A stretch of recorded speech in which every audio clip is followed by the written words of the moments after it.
மணப்பாறையில் 45 வயது கொண்ட பெண்ணின் வயிற்றிலிருந்த 5 கிலோ கட்டியை அரசு மருத்துவர்கள் அகற்றி சாதனை படைத்துள்ளனர். மணப்பாறை காமராஜர் அரசு மாவட்ட தலைமை மருத்துவமனையில் விராலிமலையை அடுத்த வடுக்கப்பட்டியை சேர்ந்த கலா என்ற பெண் கடந்த மாதம் 20ஆம் தேதி வயிற்று வலியால் அனுமதிக்கப்பட்டார்.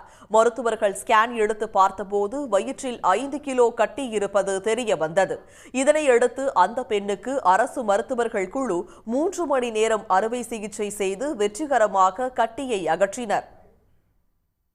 நாங்கள் அங்கேயும் எவ்வளோ ப்ரைவேட்லலாம் போய் நிறையா இடத்துல செக் பண்ணி பார்த்தோம். அங்கேயும் பார்த்துட்டு அப்புறம் ஸ்கேனெல்லாம் எடுத்து பார்த்தது ஸ்கேன் ரிப்போர்ட்டில் வயிற்றில் கட்டி இருக்கிறதா சொன்னாங்க.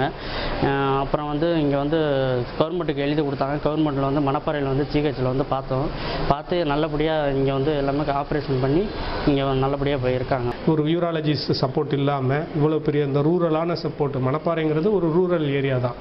அந்த இடத்துல ஒரு யூராலஜிஸ்ட் சப்போர்ட் இல்லாமல், ஒரு வாஸ்குலர் சப்போர்ட் இல்லாமல் இவங்களை எடுத்து இன்னைக்கு சக்ஸஸ்ஃபுல்லாக அந்த சர்ஜரியை பண்ணியிருக்கோம். இதுபோன்று பல்வேறு அறுவை சிகிச்சைகள் மேற்கொள்ளப்பட்டாலும் மிகவும் சிக்கலான அறுவை சிகிச்சையை செய்து அனைவரின் கவனத்தையும் ஈர்த்திருப்பதாக மருத்துவமனை சார்பில் தெரிவிக்கப்பட்டுள்ளது. உடனுக்குடன் செய்திகளை தெரிந்து கொள்ள சன் நியூஸ் பெல் ஐகானை கிளிக் பண்ணுங்க.